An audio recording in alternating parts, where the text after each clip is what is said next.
ক্ষতিটা হচ্ছে জেনেও ভালোবাসাটাকে কাছে টেনে নাও। লিরিকগুলো, বিশেষ করে থিমগুলো, এগুলো কি আপনারা সচেতনভাবেই বেছে নিয়েছেন? গানের মাধ্যমে আমি বলি, তো এটা আমার প্যাটার্নের পরে আর কি, পরে আমি লিরিকগুলো লিখি। স্মৃতিটা হত্যা করে তো নিজেকে আবার বাঁচাতে পারো। এটা কিন্তু অনেক বড় একটা শক্তি, তাই না? এই যে গানের মাধ্যমে প্রতিবাদ করা। সেটা রূপক আকারে বলা হয়। একটা মিউজিশিয়ান উনি কেমন সেটা বোঝা যায় স্টুডিওতে।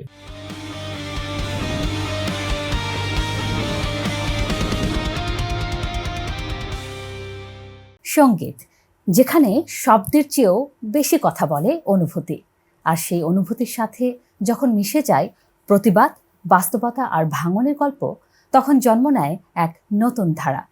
বাংলাদেশের আন্ডারগ্রাউন্ড ও অল্টারনেটিভ রক সিনে ধীরে ধীরে নিজেদের জায়গা তৈরি করছে এমনই এক ব্যান্ড, অ্যানথেম অফ রিভোল্ট।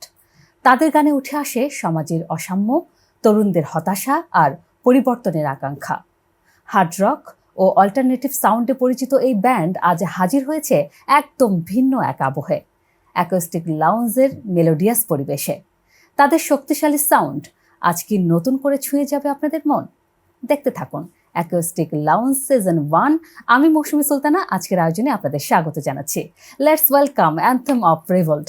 কেমন আছেন আপনারা? আলহামদুলিল্লাহ, খুবই ভালো আছি আমরা সবাই। আপনি কেমন আছেন? আমি ভালো আছি আলহামদুলিল্লাহ। আজকে আরো ভালো লাগছে যে আপনাদের গান আগে ফেসবুক, ইউটিউবে শুনতাম, এখন সামনাসামনি আজকে শুনতে পাচ্ছি, এই জন্য খুব ভালো লাগছে। জি অবশ্যই, আপনাকেও ধন্যবাদ আমাদেরকে এখানে ইনভাইট করার জন্য। আশা করি গান শুনে আপনার বেশ ভালোই লাগবে। আপনাদেরকে অসংখ্য ধন্যবাদ জানাচ্ছি, আপনারা আমাদের স্টুডিওতে এসে আজকে আলোকিত করেছেন। প্রথমেই দর্শকদের জন্য আপনাদের সবচেয়ে জনপ্রিয় গানটি শুনতে চাই। জি অবশ্যই। ফার্স্ট যে ট্র্যাকটা আমরা আমাদের ব্যান্ডে কম্পোজ করেছিলাম নাম হচ্ছে অশরীরী, তো আমরা ওইটা একটুখানি আপনাদের জন্য করে শোনাচ্ছি এখন। অবশ্যই, আমরা গানটা শুনে আসি।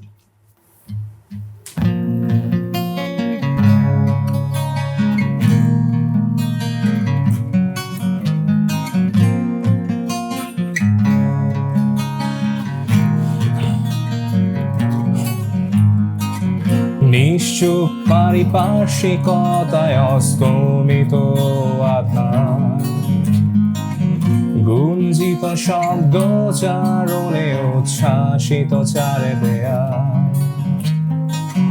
নির্বিঘ্ন প্রহসনে দুর্বার আধারের অপসরী, হতাশা আর আহাজারিতে গাম্ভীর বদ্ধ এক অশরীরী।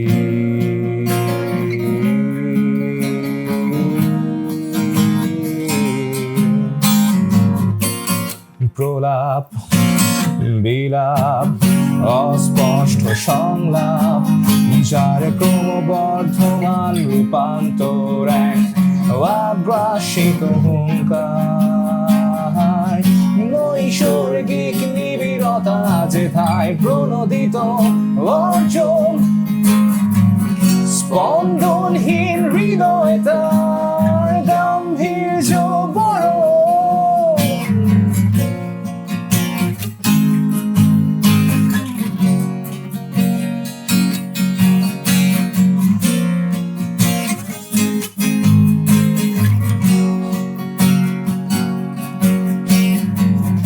বাস্তবতায় যার রয়ে গেল অতৃপ্ততার শিকড়, স্বপ্ন লোকে প্রাপ্তির আশা তাই আজও বিফল,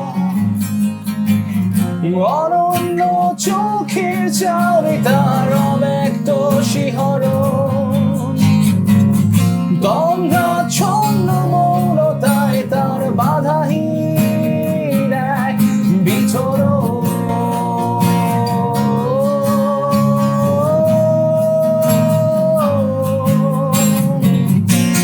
প্রলাপ বিলাপ অস্পষ্ট সংলাপ, যার বর্ধমান রূপান্তর এক অগ্রসিত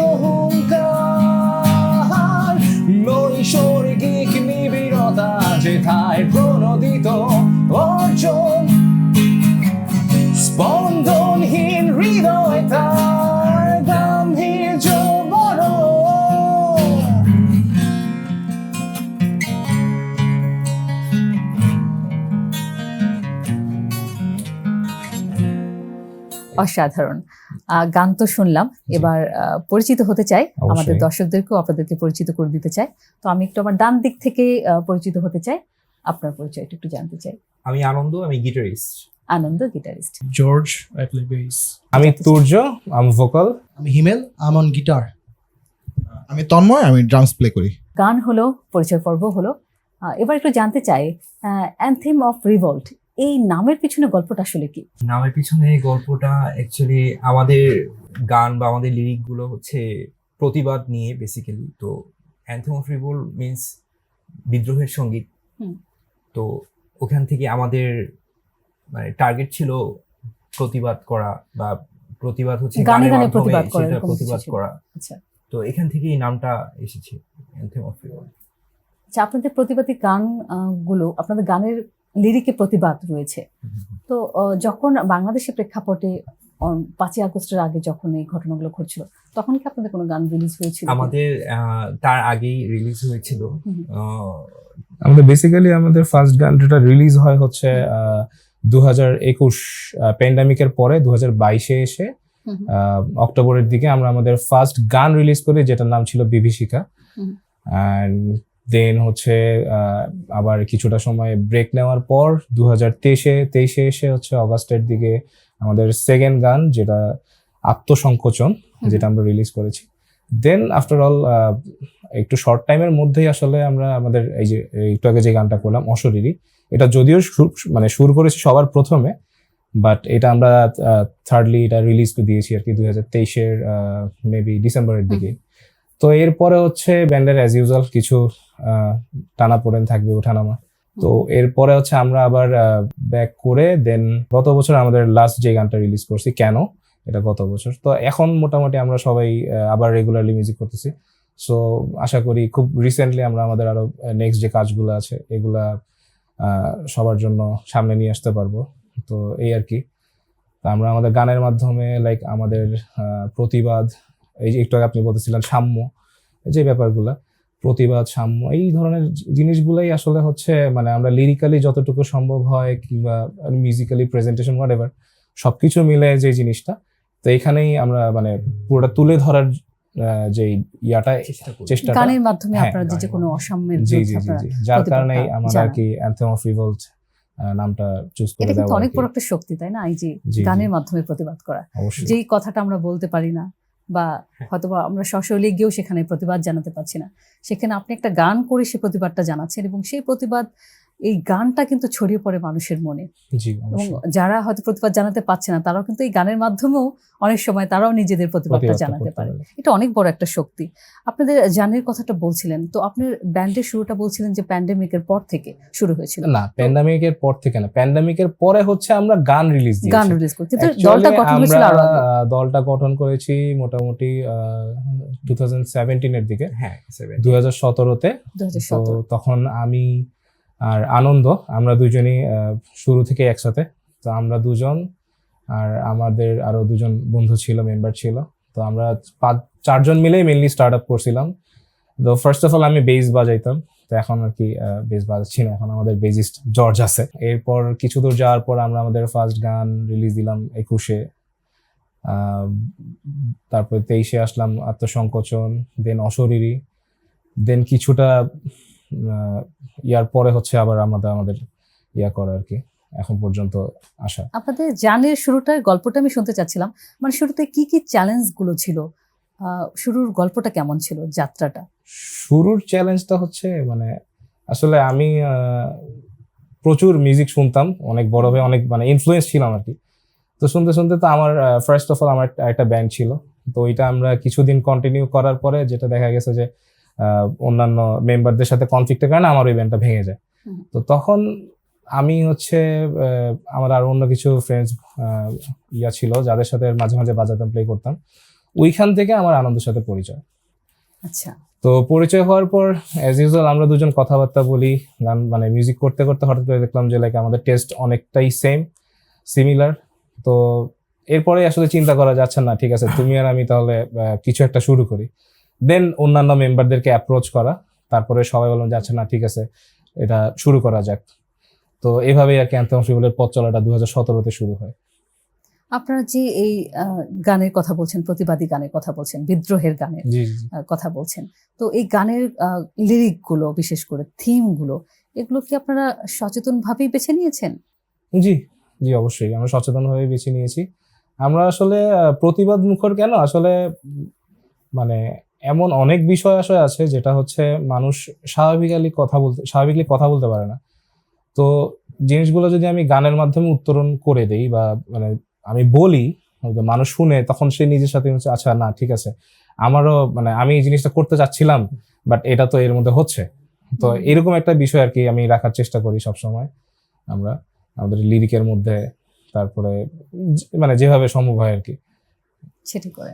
আচ্ছা, আমি একটু আনন্দের কাছে জানতে চাই, গানের আসলে লিরিক লেখেন কি আপনাদের এই দলে? বেসিক্যালি লেখার সময় কি মাথায় আসে, কি লিরিক চিন্তা করে লেখেন? হচ্ছে তুর্য ভাই আমাদের তুর্য vocal, লেখে, হ্যাঁ আচ্ছা।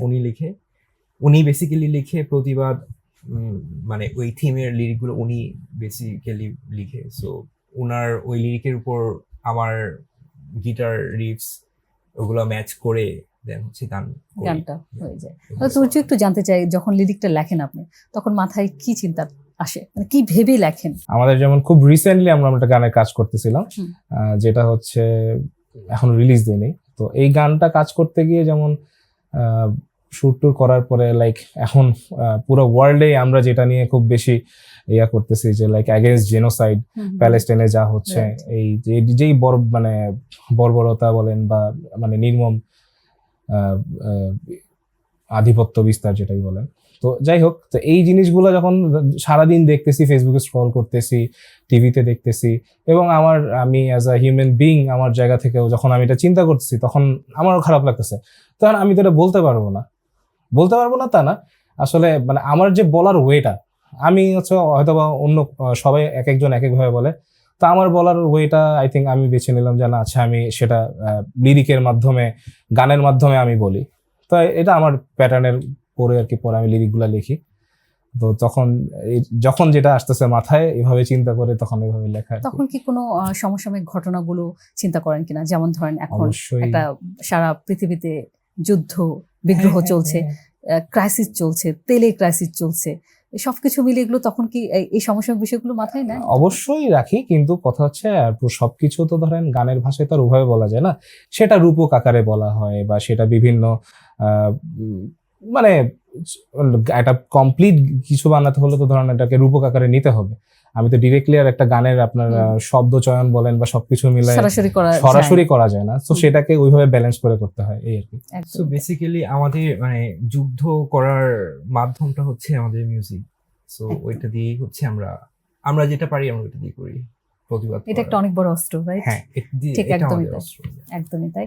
তো আমরা কি একটা গান শুনতে পারি কিনা? কোনো প্রতিবাদী গান শুনবো এবার, নাকি আপনার কোনো মৌলিক গান? আমরা প্রতিবাদী গানগুলো শুনতে হলে একটু আমাদের কষ্ট করে হচ্ছে, আমরা আজকে আপনাদের জন্য খুবই বেসিক কিছু গান রাখছি, যেটা আমাদের একেবারে রিসেন্ট যে রিলিজ গানটা করেছিলাম। এটা কি কেন এক্স্যাক্টলি কেন? তাহলে আমরা কি এখন কেন গানটি শুনতে চাই? নিশ্চয়ই কেন করি, অবশ্যই দর্শকদের জন্য নিশ্চয়ই গানটি ভালো লাগবে।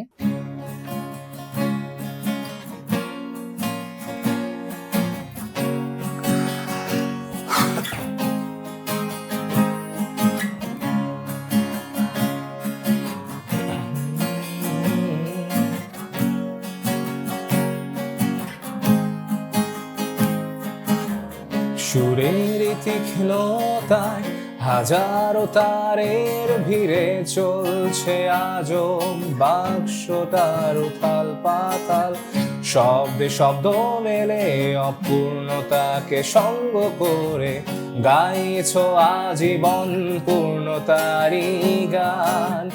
হাতে কি নিকোটিন পুড়ছে নিউরন, একেলা বদ্ধ ঘরে মরছ প্রতিক্ষণ। হাতে কি নিকোটিন পুড়ছে নিউরন, একেলা বদ্ধ ঘরে মরছ প্রতিক্ষণ। তবে কেন ইচ্ছের মায়া ছেড়ে বিচ্ছেদে সঙ্গ করে নাও? ক্ষতিটা হচ্ছে জেনেও ভালোবাসাটাকে কাছে টেনে নাও। তবে কেন ইচ্ছে মায়া ছেড়ে বিচ্ছেদে সঙ্গ করে নাও? ক্ষতিটা হচ্ছে জেনেও ভালোবাসাটাকে কাছে টেনে নাও।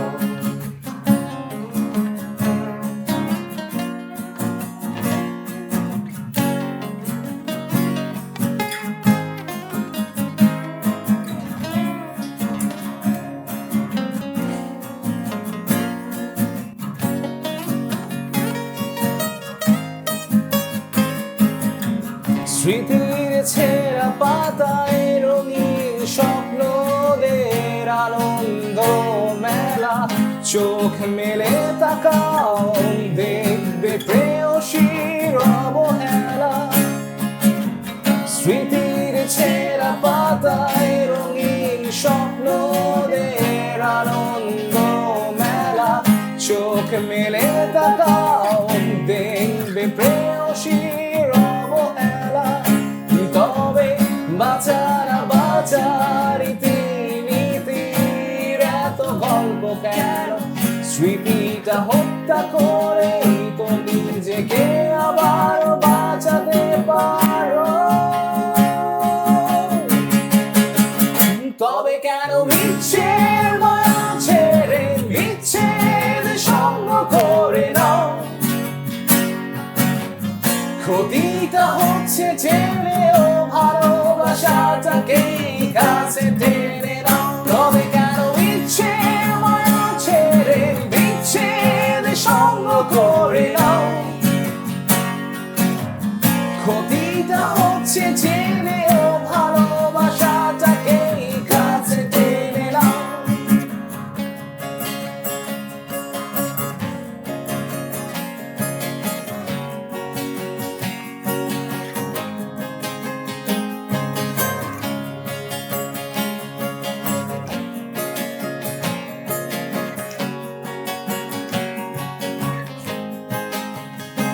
তবে বাঁচানা বাঁচার ইতিনীতির এত গল্প কেন? স্মৃতিটা হত্যা করেই তো নিজেকে আবার বাঁচাতে পারো।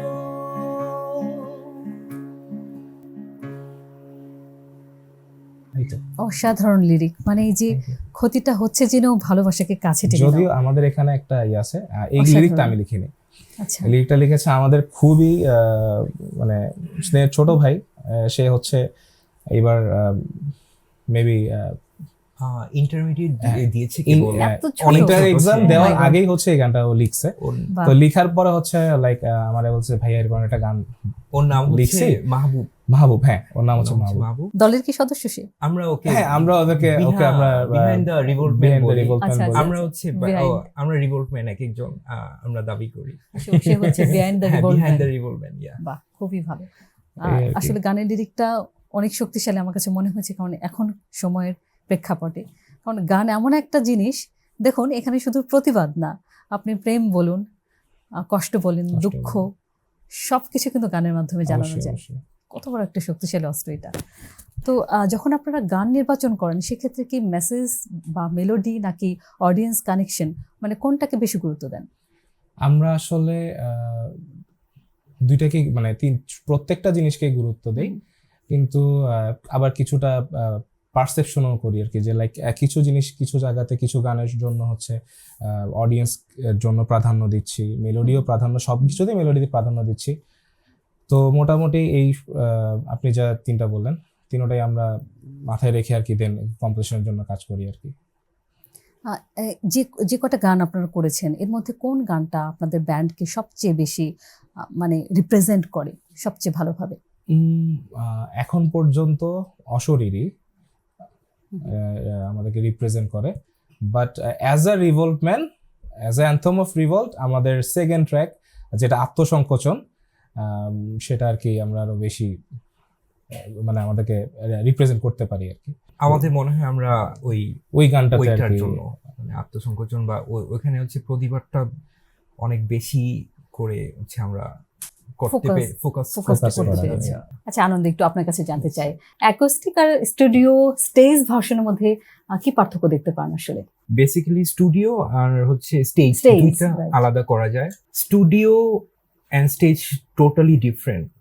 একটা মিউজিশিয়ান উনি কেমন সেটা বোঝা যায় স্টুডিওতে, কারণ স্টেজে হচ্ছে প্লে করা যায় বা পারফরমেন্স করা যায়, ওইটাতে এত ডিটেলিং গুলো বোঝা যায় না, যেটা হচ্ছে স্টুডিও রেকর্ডিং এ বা স্টুডিওতে হচ্ছে ডিটেলিং গুলো খুব ভালো বোঝা যায়। সো যে আমার কাছে মনে হয় যে মিউজিশিয়ান স্টুডিওতে ভালো, তার আর কোথাও মানে আটকানোর মতো কোনো কিছু কিছু নাই। এক্স্যাক্টলি।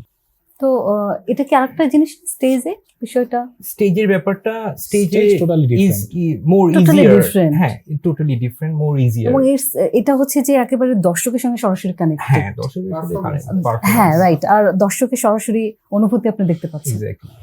একদম সামনে হ্যাঁ, থেকে, ওইটা তাই না? ওইটা স্টেজ ইজ সিমিলারলি ইম্পর্টেন্ট জায়গা, যেখানে আপনার মানে স্টুডিওর একটা পার্ট আছে যেখানে আমরা খুব বুঝে শুনে এবং রিটেক দেওয়ার একটা ব্যাপার স্যাপার থাকে। Stage is like you are in stage and আপনাকে just you have to play your একটা টেকে লাইভ, জাস্ট লাইক লাইভ। তো ওখানে পারফরমেন্সের একটা বিশাল জায়গা থাকে, যে মানে জাস্ট আমি বাজাচ্ছি এরকম না, দর্শকরা আমাদের বাজানো আমাদের পারফরমেন্স এনজয় করছে, এটাও খুব ইম্পর্টেন্ট।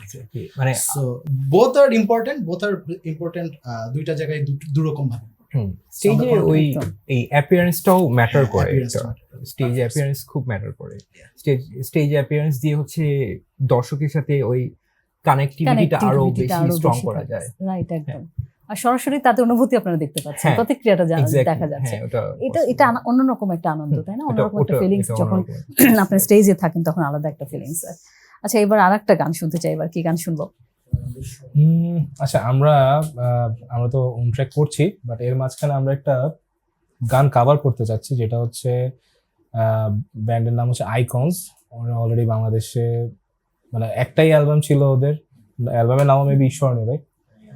ঈশ্বরণীয়। এরপরে হচ্ছে ব্যান্ডটা মানে হারায় গেছে। সো মানে আমরা শুরু থেকে এই ব্যান্ডের প্রতি খুব বেশি লাইক মানে হ্যাঁ Bias ছিলেন। So, that's why একটু মানে সজীব করি, ডেডিকেট করি ওনাদের। একদম ওনাদেরকে ডেডিকেট করেই কিন্তু আমরা গানটা করতে পারি, অবশ্যই right? অবশ্যই, হ্যাঁ, ওনাদেরকে ডেডিকেট করে ওনাদেরকে করতেছি। ডেডিকেট করে। ঠিক আছে, তাহলে আমরা গানটা শুনি। 1 2 3 4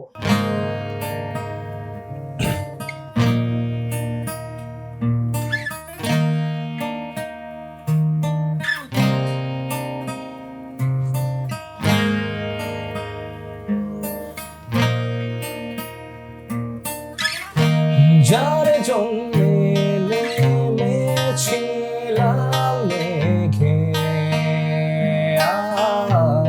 আমি, হাতের পাতায় খুঁজেছিলাম তোমায়, তারপর শুধু স্বপ্ন লুকিয়ে রাখা আমায় অন্ধকারের জন্ম নিলে কেন, আমি কি সুখী হতে পারি, তা নিয়ে অনেক গভীরে যায়।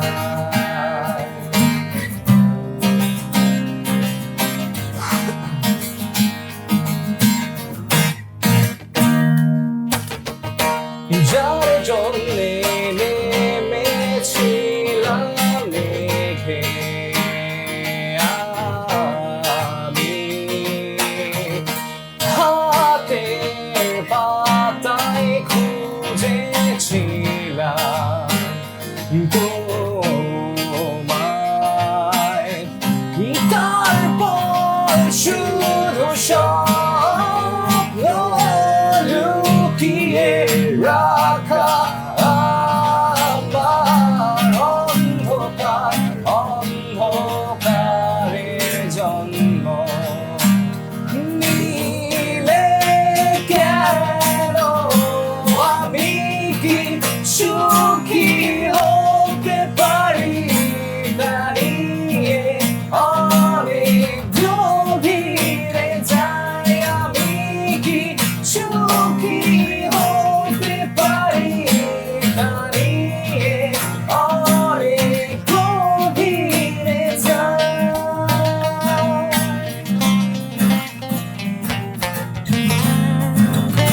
এই গানটার নাম হচ্ছে ঈশ্বরণীয়, এটা অ্যালবামের টাইটেল ট্র্যাক। আমাদের খুবই পছন্দের গান, মানে আমরা যখনই সময় পাই এই গানটাকে গুনগুন করতে থাকি ম্যাক্সিমাম টাইম এখনো। অসাধারণ একটা গান, মানে একটা বিষাদের ছায়া তো আছে, মানে একটু মনটা বিষাদে ভরে যাচ্ছিল, কিন্তু সুরের মূর্ছনা কিন্তু ভেসে যাচ্ছিলাম। যারা অবশ্যই। নিশ্চয়ই দর্শকরা আমাদের শুনছেন তাদের নিশ্চয়ই খুব ভালো লাগবে গানটা, আর যাদেরকে ডেডিকেটেড করে গানটা করা হলো তারা নিশ্চয়ই ভাববে আবারও ফিরে আসা যায় কিনা। অবশ্যই এটি অবশ্যই নিশ্চয়ই আমরা চাইবো, আমরাও চাই আইকনস আবার ফিরে আসুক একদম আমাদের তাই, আজকে, একদম তাই। মানে এবং Icons এরকম আর এরকম হচ্ছে গান আমাদেরকে আরো উপহার দিই। আমাদের দুইটা ব্যান্ড আইকনস আর হচ্ছে ভাইভ, এই দুইটা ব্যান্ড যদি মানে মানে সবসময় চিন্তা করি যে না আসুক, আবার চলে আসুক, আমরা এখনো মিস করতেছি আর কি, মানে এই দুইটা ব্যান্ড এত বেশি মিস করি আমরা, আইকন এবং Vibes। আইকন এবং এবং Vibe, তারা Icons যদি এবং আমাদের Vibe। অনুষ্ঠানটা দেখে থাকেন তাহলে তারা নিশ্চয়ই আবার নতুন করে চিন্তা করবেন আশা আবার করি। ফিরে আশা আসা করি। যায় কিনা। আমরা চাইবো তারা ফিরে আসুক এবং আমাদের অবশ্যই। এমন সুন্দর সুন্দর চমৎকার চমৎকার গান অবশ্যই। আমাদেরকে আবার উপহার দিবেন। গান হলো একটু বিষাদে ছেয়ে গিয়েছিল মনটা, তো আবার একটু জীবিত হই আমরা, একটু গল্প করি, আড্ডা দিই। এবার একটু জর্জ, আপনার কাছ থেকে একটু জানতে চাই, প্র্যাকটিস টাইম সবাই কিভাবে একসাথে হন, মানে কোনো মজার ঘটনা আছে কিনা, কোনো অভিজ্ঞতা বা চ্যালেঞ্জ? অ্যাজ কিছু আছে। ইউজুয়ালি প্র্যাকটিস টাইমে আনন্দ ভাই সবাইকে কল করে, আই এম দ্য ওয়ান যে আমি সবচেয়ে বেশি হচ্ছে Lazy। interrupt করি, আমি মানে আপনি কি দেরিতে আসেন সবচেয়ে? I am the late guy, like 1 ঘন্টা 1.5 ঘন্টা সামটাইমস আপনার জন্য সবাই অপেক্ষা করে? বকা খেয়েছেন কখনো? ওই যে অল দ্য টাইম ওর সাথে ওর একটা ইস্যু আছে, তাই? ও ড্রামারের সাথে। মজার কথা। আর আমি একটা কথাই একটু মেনশন করি, আমি গিটারিস্ট ঠিক আছে, কিন্তু আমি একজন আনটোল্ড ম্যানেজার। ওরা সবাই আচ্ছা, আমাকে একটা ম্যানেজারের মতো Manager হিসেবে মানে। ম্যানেজার দেখে আর কি, আচ্ছা আচ্ছা। কারণ সবকিছু আমার ম্যানেজ করতে হয়। প্রত্যেককে ইন্ডিভিজুয়ালি কল দিয়ে দিয়ে স্যার আসেন, ফ্রি আসেন ব্যাক করি কোথায়, সো ওই আর কি। He is doing a job. না আমরা আবার হচ্ছে কল টল, মানে যখনই প্র্যাকটিস টাইম হয় বা এরকম ইয়া হয়, মানে তাড়াতাড়ি আচ্ছা ঠিক আছে যত তাড়াতাড়ি করা যায় ওইভাবে চলে যায় আর কি আগে। তো জর্জ, আপনি যে এত দেরি করে আসেন, সরি, আমি একদিন 1 ঘন্টা আগে এসে বলছিলাম ভাই, ইউ ডোন্ট রিমেম্বার ইট। না না ও তুমি একদিন আগে এক ঘন্টা আগে একদিন, এসেছিলেন, হ্যাঁ হ্যাঁ। হ্যাঁ আচ্ছা জর্জ, আপনি বকা খাওয়ার সবচেয়ে মানে ভয়াবহ স্মৃতি কি আছে আপনার, সেটা বলেন, অভিজ্ঞতা বলেন। ভয়াবহ সত্যি বলবো না, মানে ভয়াবহ টাইপের বকা খেয়েছেন নাকি? আনন্দ ভাই বকাগুলো খুব সুইটলি দেয়। ও আচ্ছা আচ্ছা, তাহলে তো ওনার কোনো লাভ টু লিসেন টু অনুভূতি হচ্ছে না। না না ওইভাবে বকা দেওয়া যায় না, এমন- দিতে পারি না অ্যাকচুয়ালি, দেওয়া যায় না মানে আচ্ছা, পারি এমন না। মধুর বকা যদি আপনি দেন, হ্যাঁ। আনন্দ যদি আপনাকে এমন মধুর বকা দেয়, তাহলে আপনি প্রতিদিনই লেট করে আসবেন। এটাই এটাই বোঝা এটাই আমার যাচ্ছে। ভুল আর কি। এটি হচ্ছে আসলে ঘটনাটা। তন্ময়, এবার একটু আপনার কাছে যাই। আপনার কি কখনো মনে হয়েছে যে কোনো নির্দিষ্ট সদস্য না থাকলে ব্যান্ডটা এগোতে পারতো না? আচ্ছা, এটা আসলে একজনের নামই আসতেছে আপাতত মাথায়, সেটা হচ্ছে আনন্দ ভাই। আচ্ছা, So, যে basically- সবকিছু ম্যানেজ করে। হ্যাঁ, হ্যাঁ, ওই যে উনি Untold বলেই- manager, Untold right? manager, exactly. Untold manager। আচ্ছা, সবাইকে ধরে বেঁধে আপনারা রাখছে। সবাই আমাকে স্যালারি দিও। দেওয়া উচিত। So, বেসিক্যালি আমার এই ব্যান্ডে ঢোকার শুরুটা যদি একটু বলি, আনন্দ ভাই কাইন্ড অফ আমাকে ধরে বেঁধে ঢুকাই দিছে একরকম। উনি আমার আচ্ছা। ভার্সিটিরও সিনিয়র। সো একদিন নর্মালি হচ্ছে যে এরকম ক্যান্টিনে চা খেতে গেলাম, হঠাৎ আনন্দ ভাইয়ের সাথে দেখা। তো আমি ড্রামস প্লে করি ভার্সিটি ক্লাবে, আনন্দ ভাই ভার্সিটি ক্লাবে তখন গিটার প্লে করতো। তখনই হঠাৎ করে আমি তখন নতুন নতুন ঢাকায় শিফট করলাম, মিউজিক করতে ইচ্ছা করতেছে। তো আনন্দ ভাইকে নর্মালি বললাম যে ভাইয়া কোনো ব্যান্ড ট্যান্ড খালি থাকলে একটু বললেন, আমি একটু মিউজিক টিউজিক করবো, প্র্যাকটিস করবো। আচ্ছা। আনন্দ ভাই তখন ইনস্ট্যান্ট, তুমি আমার ব্যান্ড জয়েন করতে হবে। ও, তাই নাকি? গ্রেট। আচ্ছা সো এভাবে আর কি ব্যান্ডের শুরু, আর সবাইকে আনন্দ ভাই এভাবে ধরে রাখছে একদম। আচ্ছা, তাহলে আনন্দর নামটা কিন্তু অনেক বলা যায় সার্থক, তাই না? উনি নিজের নামটা যে কত সার্থক সেটা হচ্ছে বোঝা যায় যে উনি সবাইকে আনন্দে মানে রাখেন। একটা ব্যাপার কি, মানে ভাঙা খুব ইজি, কিন্তু ওইটা সৃষ্টি করা, ধরে রাখা ওইটাকে উপরে নিয়ে যাওয়া এটা টাফ, এবং যে করে সে গেইনার, আমি ওইটা বিলিভ করি। সো আমার ইচ্ছা ওইটাই যে আমি এটাকে ওই জায়গায় নিয়ে যাব, আমার ব্যান্ডটাকে। আনন্দকে Exactly, আমরা যেমন কিন্তু জর্জ যেটা বললো যে অনেক ভুল করে, কিন্তু বকাটা খুবই মধুর ভাবে এই যে মধুর খায়, So এটা এটাই শুধু ভাই আনন্দের চাচ্ছে কারণেই যে সম্ভব মধুর হয়েছে। বকা দিয়ে যাতে সবাইকে আগলে রাখা যায়। হ্যাঁ, এটাই আমি চাই, আমার মানে ধরে রাখাটা ইম্পর্টেন্ট। আচ্ছা, এই ব্যান্ডের তাহলে নেপথ্য কারিগর আনন্দই বলা যায় না? বলা যায়। একদমই বলা যায়। হিমেল, এবার একটু আপনার কাছে জানতে চাই যে আমরা কিন্তু অনেক সময় দেখি, অনেক ক্ষেত্রে দেখি ব্যান্ডগুলো ভেঙে যাচ্ছে। তো এটা আসলে কেন হয়? আপনাদের কখনো মনে হয়েছে কিনা এই ব্যান্ডটা ভেঙে যেতে পারে কখনো? এটা খুবই রেগুলার ঘটনা আমাদের ব্যান্ড ইন্ডাস্ট্রিতে, যে ব্যান্ড ভেঙে যাওয়া এটাও খুব অস্বাভাবিক কিছু না। এটাও ভেঙে যাওয়াটাও খুব একটা স্বাভাবিক ঘটনা, এবং মেম্বার্স চলে যাওয়া এটাও খুব স্বাভাবিক ঘটনা। কারণ আমরা 5টা মানুষ যখন একসাথে একটা জায়গায় হচ্ছি, সো 5টা মানুষের 5 ধরনের জীবন চক্র আছে। সো আমরা যখন একসাথে হই, তো ওই 5টা জীবন একসাথে কানেক্ট হতে হয়, একটা জায়গায় আসতে হয়। সো প্যাডের বিষয়, প্র্যাকটিসের বিষয়ে, একটা গান আমরা যে তৈরি করব সেই জায়গাটা। So after all that thing, এই জিনিসগুলা মানে মানুষের লাইফের ক্রাইসিস, তাদের পার্সোনাল প্রবলেমস, অনেক কিছু মিলায় একটা মেম্বার সেইং যে ঠিক আছে আমি আর জিনিসটা ক্যারি অন করতে পারতেছি না, সেটা খুবই স্বাভাবিক ঘটনা। তো আমি এই ব্যাপারটা বলতে পারতেছি কারণ হচ্ছে আমি এই ব্যান্ডে একদমই নতুন। সো একদমই নতুন হওয়ার কারণে খুবই নতুন, সো একদম নবজাতক বলা যায়। সো এই জন্য আমি বলতে পারতেছি। আর আনন্দ এখানে আমাকে অ্যাপ্রোচ করেছিল যে ভাই আমাদের ব্যান্ডে একজন গিটারিস্টের প্রয়োজন, আপনি কি বাজাবেন কিনা।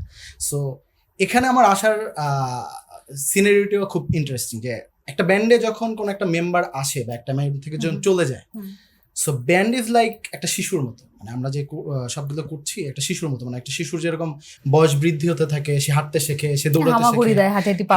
তো ব্যান্ডের 4টা মানুষ একসাথে দেখা গেল যে আমি খুব ভালো বাজাচ্ছি বা ও খুব ভালো বাজাচ্ছে, দ্যাট ডাজন্ট মিন সে ব্যান্ডে ঢুকেই খুব বেশি অনেক বেশি ভালো বাজিয়ে ফেলবে, এরকম না।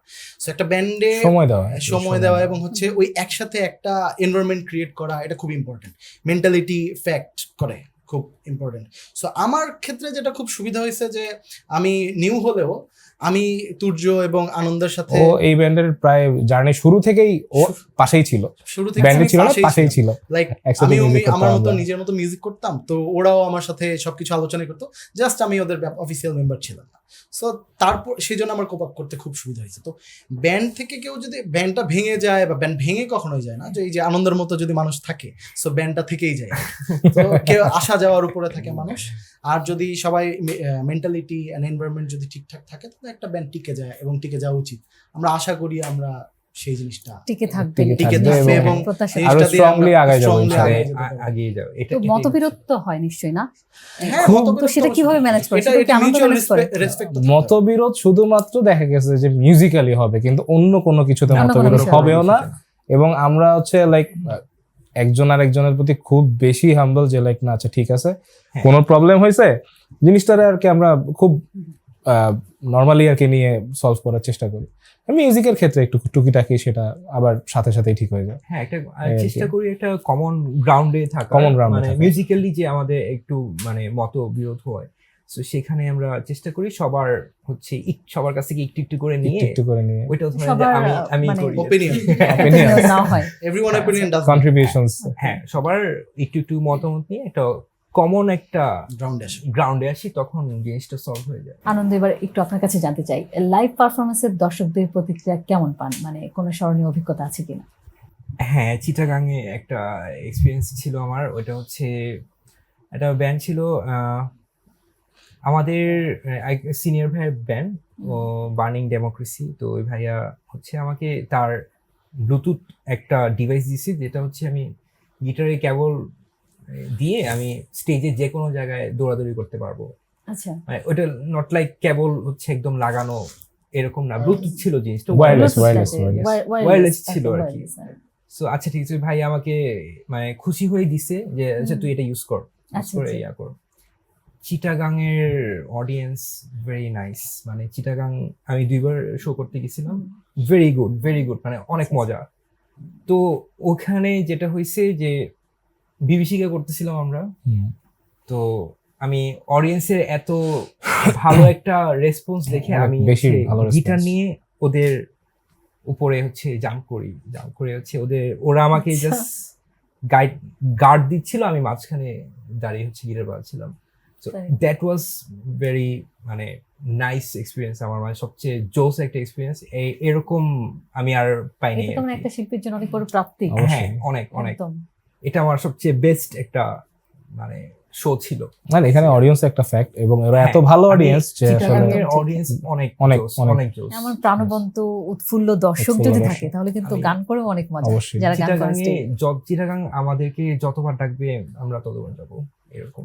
নিশ্চয়ই হ্যাঁ। আপনাদেরকে চিটাগাং আবার ডাকবে, এটা প্রত্যাশা করি। ইনশাআল্লাহ। তোর যে একটু জানতে চাই, যখন নতুন গান রিলিজ হয় তখন ডিজিটাল প্ল্যাটফর্মে কেমন সাড়া পান?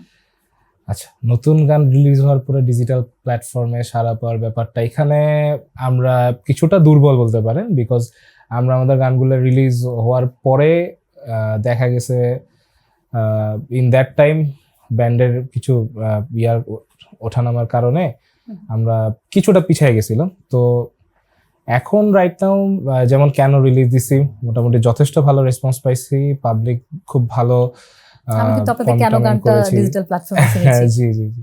তো মোটামুটি ভালোই, খুব ভালো রেসপন্স এখন। তো আমরা আর সামনে আর কি এটা নিয়ে আরো ভালোভাবে কাজ করার চেষ্টা করতেছি, যাতে পাবলিকের সাথে আরো ভালোভাবে এঙ্গেজ হওয়া যায় ডিজিটাল প্ল্যাটফর্মে নর্মালি। সো সামনে আর কি যত ভালোভাবে করা যায় এইভাবে চিন্তা করতেছি, আর একটু রিচ আর একটু রিচ করার জন্য। তো বাংলাদেশের যে এখন বর্তমান ব্যান্ড মিউজিক ইন্ডাস্ট্রি রয়েছে, সেই সম্পর্কে আপনার দৃষ্টিভঙ্গি কি? সেই সম্পর্কে আমার দৃষ্টিভঙ্গি বলতে আমরা আসলে যেভাবে ছোটবেলা থেকে যেগুলো দেখে আসছি, লাইক আর্টসেল, ওয়ারফেস, অনেক মানে এইসব ব্যান্ডগুলো আমরা শুনতে শুনতে বড় হয়েছি। তো তখন থেকে শুরু করে আস্তে আস্তে আস্তে সিনারি অনেক চেঞ্জ হয়ে গেছে। যেমন আমি আমার ফার্স্ট ব্যান্ড ফর্ম করছিলাম মনে হয় 2012-13 দিকে।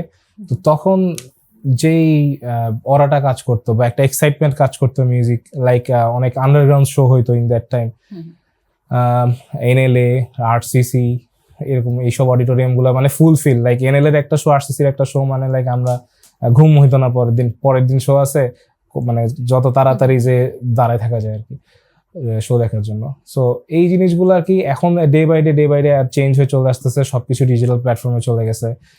এই যার কারণে হচ্ছে আপনার ইন্ডাস্ট্রির মতোই আছে। তো এখন বাকিটা হচ্ছে আসলে যে যেভাবে প্রমোশনস করে আগে যেতে পারতেছে এই আর কি। ব্যান্ড সঙ্গীতের এখন কি আমরা সুসময় বলতে পারি? আমার আমরা মতে যে সময় ব্যান্ড শুনতাম সঙ্গীতের সুসময় হচ্ছে আই ফিল লাইক ডি রকস্টারের টাইম, ডি রকস্টার 2000 থেকে শুরু করে 2015 15, হ্যাঁ, এই অরাটা, মানে এই সময়টা লাইক ওইটা ছিল। মিউজিকের সবচেয়ে গোল্ডেন টাইম আমি Golden বলবো, যে time, মানে yeah. বাংলাদেশের একদম। ব্যান্ড মিউজিক ইন্ডাস্ট্রি music যেটা industry। এই জায়গাতে এই মানে এই সময়কালটা সবচেয়ে বেশি গুরুত্ব মানে করে আর কি। তো এটাই আমি মনে করি যে এখন না, আমি একটু অ্যাড করি হ্যাঁ, ভাইয়ের হ্যাঁ, সাথে। sure. ওইটা হচ্ছে আগে ওই ডি রকস্টারের টাইমে আমি ব্যান্ডের যে ব্যাপারটা এখন মিস করি। মানে আমি যদিও মানে এত আগের মানুষ না, নতুন, কিন্তু হচ্ছে আমাদের লিসেনিং গুলো শুরু থেকে লিসেনিং গুলো আবার অনেক ওল্ড স্কুল। সো মানে ডি রকস্টার দেখছি মানে সামনাসামনি দেখিনি, মানে টিভিতে বা ইউটিউবে দেখছি।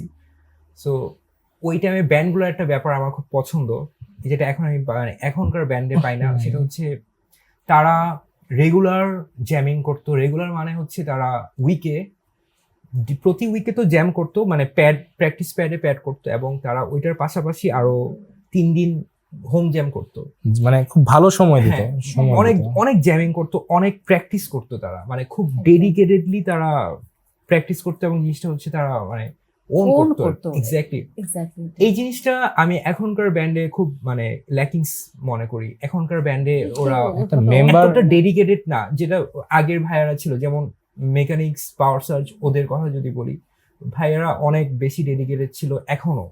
এখনো তাদের অনেক এজ, বাট স্টিল তারা ওই প্র্যাকটিস করবো, প্যাডে যাই, হোম জ্যাম আছে, চলো প্যাড করি, প্র্যাকটিস করি। সো তাদের এই ব্যাপারটা আছে, কিন্তু আমাদের মধ্যে এই জিনিসটা একটু কম।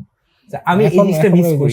অনেক কমে গেছে। এখানে আমার একটা অপিনিয়ন ছিল, সেটা হচ্ছে যে আমরা যে এই বয়স মানে এখন মিউজিকটা করছি, তো তুর্য যেটা বললো যে আমাদের যে ইনফ্লুয়েন্সেস অ্যান্ড ব্যান্ড মিউজিকের যে সময়কাল, যেমন হচ্ছে 2000-এর পর থেকে যারা যে ব্যান্ডগুলো আসছে বা আমরা যাদের চিনি, Nemesis, Artcell, Warfaze and all, হ্যাঁ, অ্যাশিস তো অনেক পরে ব্যান্ড, তার আগে শিরোনামহীন। সো ওনারা কিন্তু একটা সময়কাল, এবং এই ব্যান্ডগুলো কিন্তু থাউজেন্ডস অফ পিপল ইনফ্লুয়েন্স করছে, এবং ইনফ্লুয়েন্স করার পরে তাদের কারণেই দেখা যাচ্ছে যে আমরা গিটারটা হাতে নিছি, এরকম অবশ্যই সো অবশ্যই দ্যাটস ওয়াই তাদের জন্য আমাদের গিটারটা হাতে নেওয়ার পরে এটা তো ম্যাস আকারে ছড়ায় গেছে, Exactly, হ্যাঁ। ম্যাস আকারে ব্যান্ডটা হইছে। সো তাদের যে এরা যে সময়কালটা ছিল সেই সময়ের কারণে যে আমরা ইনফ্লুয়েন্সড, তো ইনফ্লুয়েন্সড হওয়ার পরে আমরা এই ব্যান্ডগুলো ফর্ম করছি, এবং যেটা হয়েছে আমরাও কিন্তু এই স্রোতের মধ্যে দিয়ে যাচ্ছি, আমরা সেই সূত্রে বহমান হ্যাঁ, আসলে। এবং আমরা এই ইনফ্লুয়েন্স, তো এখনকার যে ব্যাপারটা ঘটে গেছে যে এত বেশি ব্যান্ড ফর্ম হয়ে যায়, এবং এই যে কনসিস্টেন্সির যে ব্যাপারটা সেটা অনেকগুলো ব্যান্ড সেট থাকে না। লাইক আমি কোথাও একটা শুনছিলাম যে টিএসসি বলে চায়ের দোকানে রাতারাতি হয়তো দেখা গেল 10টা আজকে রাতেই ব্যান্ড তৈরি হয়ে গেছে, এবং কালকে 1 মাস পরে দেখা গেল কোনো ব্যান্ডই নেই। সো এরকম ঘটনা হয়, এবং আমি কালকে মনে হয় আনন্দ একটা জিনিস করছে, সাজু ভাই একটা কথা বলছিল যে আমাদের এই সময়ে কন্টেন্ট ক্রিয়েটার আর আর্টিস্টের মধ্যে একটু ডিফারেন্ট। হ্যাঁ, সাজু ভাই বলছে, হ্যাঁ সাজু ভাই So, কথাটা খুবই সুন্দর ছিল, সুন্দর একটা কথা বলছে। যে পাওয়ার সার্জের কথা যে আনন্দ বলতেছিল যে পাওয়ার সার্জরা তারা প্র্যাকটিস করছিল। মেকানিক্স, হ্যাঁ সো ওই সময়ের যারা মিউজিক করতো তারা আসলে মানে কি করতেছি জানি না, আমার ভালো লাগতেছে আমি করতেছি, এটা কারো ভালো লাগলে সে শুনুক আমারটা। সো এখনকার ব্যাপারটা হয়ে গেছে যে আমাদের মানে ভিউজ, সো এই দিকে অনেকে বেশি ঝুঁকে পড়ে, ওইদিকে ফোকাস করতে মিউজিকের প্রতি, হ্যাঁ, মিউজিকের প্রতি ফোকাস weak কমে থেকে যায়। যায়। সো আমি মনে করি যে আসলে আমাদের যারা আর্টিস্ট তাদের আসলে এই জিনিসটা নিয়ে থাকা উচিত। সো মানে ওইদিকে আমরা আসলে ব্যান্ড মানে আমরা যারা করি, সো আমরা মোস্টলি ওই মেন্টালিটি থেকেই করার চেষ্টা করি আর কি। প্র্যাকটিস করব, প্র্যাকটিস অনেক প্র্যাকটিস করব, নতুন কিছু অনেক ক্রিয়েট করব, এটা আমাদের কাছে আনন্দের জায়গা। একদম তাই। অ্যানথেম অফ রিভল্ট নিয়ে আপনাদের ভবিষ্যৎ কি পরিকল্পনা রয়েছে? মানে নতুন অ্যালবাম, গান, ট্যুর, আন্তর্জাতিকভাবে কোনো পরিকল্পনা রয়েছে? আর অ্যালবাম দিব, অনেক অ্যালবাম দিব, যখন হচ্ছে আর দিতে পারবো না ওই দিন আমি ডেড। সো ওই পর্যন্ত দিতে থাকবো, যতক্ষণ পারা যায় যতক্ষণ পারা যায় দিব। হ্যাঁ, দেশের বাইরে প্ল্যান আছে, ট্যুর দেওয়ার প্ল্যান আছে। সো এই তো। আচ্ছা, আমরা একটা র্যাপিড ফায়ারে যাচ্ছি, খুব সংক্ষিপ্তভাবে এক কথায় উত্তর দিতে হবে। জি। শুরু করবো? অবশ্যই। এক শব্দে অ্যানথেম অফ রিভল্ট। বিদ্রোহের গান। সবচেয়ে কঠিন কোনটা? Live performance? বেশ কঠিন, যেহেতু পারফর্ম করতে হবে, এটা অবশ্যই বেশ কঠিন একটা কাজ, পাবলিকের সাথে এঙ্গেজ হওয়া। আমি এখনো এটা নিয়ে কাজ করতেছি, আমার এখনো এটাতে ফোবিয়া আছে কিছুটা। সো এটা নিয়ে এখনো কাজ করার মানে করতেছি আর কি, যত তাড়াতাড়ি এটা কোপ আপ করা যায় এই আর কি। Dream stage? ড্রিম স্টেজ আসলে উইকেন্ড। আচ্ছা ওইটাই। আচ্ছা, বাংলাদেশে কোন ব্র্যান্ডের সাথে কোলাব করতে চান? বাংলাদেশে ওয়ারফেস। ওয়ারফেস। গান না হলে কি করতেন? গান না হলে আসলে আমি শুরু থেকে গান করছি, তো এখনো গানই করব, গান করেই যাব, এটাই প্ল্যান।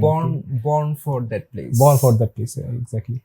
আচ্ছা, আমরা একদম অনুষ্ঠানের শেষ পর্যায়ে চলে এসেছি, তবে যাবার আগে নিশ্চয়ই আরেকটা গান আপনাদের শুনবো, অবশ্যই। দর্শকদের জন্য শোনাতে আচ্ছা, চাই। আমরা এবার যে গানটা করব সেটা রং। হচ্ছে আমাদের একটা আনরিলিজ ট্র্যাক, যেটা ফর দ্য ফার্স্ট টাইম আমরা লাইভ করতেছি। গানটার নাম হচ্ছে ভালোবেসেছে কে। এটা একটু পাঙ্ক টাইপ জনরার একটা গান।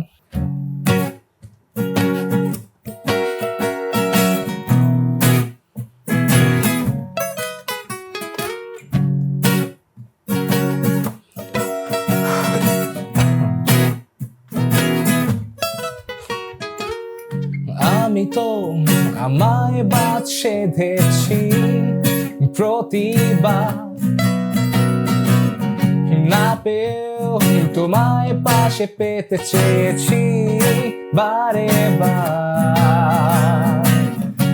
আমি তো কখনো চাইনি হোক আমার ভালোবাসা তোমার চেয়ে দামি। আমি বিন্দু প্রতিবিম্ব হয়ে পড়ে রব নিভৃতে নির্জনে। আরে ভাববে অস্ত নেব সব স্মৃতি বুকে নিয়ে। ভালোবেসেছি কে আর ভালো আছো কাকে নিয়ে। আরে ভাববে অস্ত নেব সব স্মৃতি বুকে নিয়ে।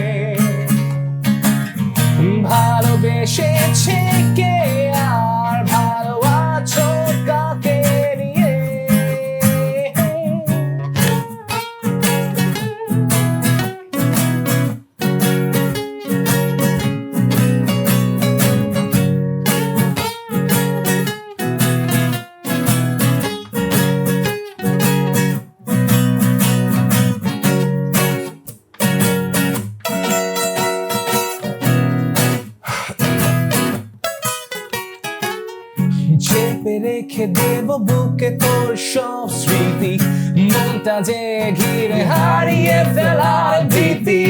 যতদিন যায় তত গভীর হয়, ভালোবাসা আগলে রাখি না হয় অবক্ষয়।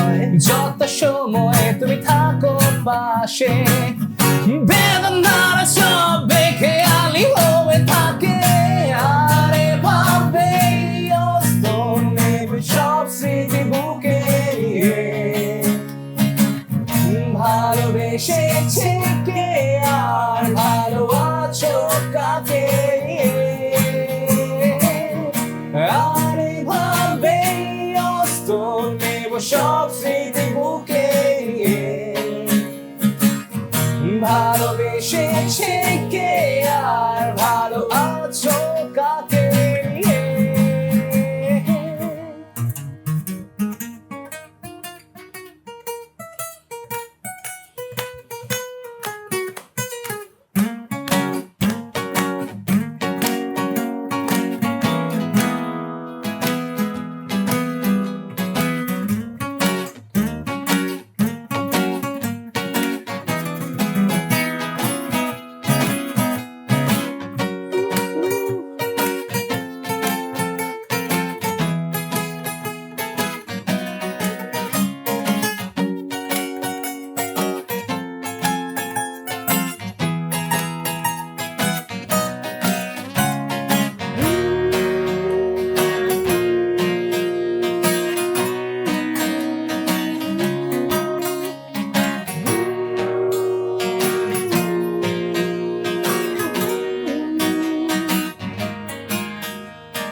তোমাতে তোমার সব সুখ হয়তো অন্য কারো সাথে,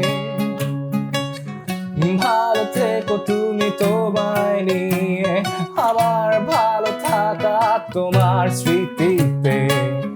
সময় আর স্রোতে ভেসে যাবে সব, দিশেহারা আজ আমি হয়ে বেজায় নীরব। সময় আর স্রোতে ভেসে যাবে সব, দিশেহারা আজ আমি হয়ে বেজায় নীরব। সবাই আরে ভাবে অস্ত নেব সব স্মৃতি বুকে নিয়ে,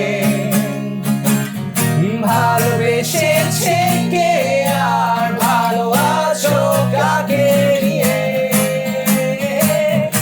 আরে ভাবে অস্ত নেব সব স্মৃতি বুকে নিয়ে, ভালোবেসেছে কে আর ভালো আছো কাকে নিয়ে। আরে ভাবে অস্ত নেব সব স্মৃতি বুকে নিয়ে, ভালোবেসেছে কে আর ভালো আছো কাকে নিয়ে। আরে ভাবে অস্ত নেব সব স্মৃতি বুকে নিয়ে, ভালোবেসেছে কে আর ভালো আছো। অসাধারণ অসাধারণ, মানে আমাদের স্টুডিওটা সুরের মূর্ছনা একদম ভরে উঠেছিল। Thank you. অসাধারণ গান শুনলাম, আসলে অনেক অনেক ধন্যবাদ আপনাদেরকে। মানে ধন্যবাদ অ্যান্থেম অফ রিভল্ট আপনাদের প্রত্যেকটা সদস্যকে, আপনাদের এই সময়, সুর আর বার্তার জন্য। একই সঙ্গে আপনাদের প্রতিটি গানে যেন থাকে প্রতিবাদের শক্তি, আরো ভালো কিছু প্রত্যাশা, ইনশাআল্লাহ। এই কামনাই রইল আপনাদের জন্য। অসংখ্য ধন্যবাদ আপনাদের আপনাকেও সময় করে আমাদের ধন্যবাদ। স্টুডিওতে আসার জন্য। আপনাকেও ধন্যবাদ। আপনাকে অনেক ধন্যবাদ। অসংখ্য ধন্যবাদ। সুপ্রিয় দর্শক, আজকের অ্যাকোস্টিক লাউঞ্জ সিজন 1 এপিসোড 2 এখানে শেষ করছি। আগামী পর্বে আবারও হাজির হব নতুন কোনো ব্যান্ড, নতুন গল্প আর নতুন সুর নিয়ে। ততদিন সবাই ভালো থাকুন, সুস্থ থাকুন আর সঙ্গে থাকুন বাংলা নিউজের। আমি মৌসুমী সুলতানা বিদায় নিচ্ছি। বাই।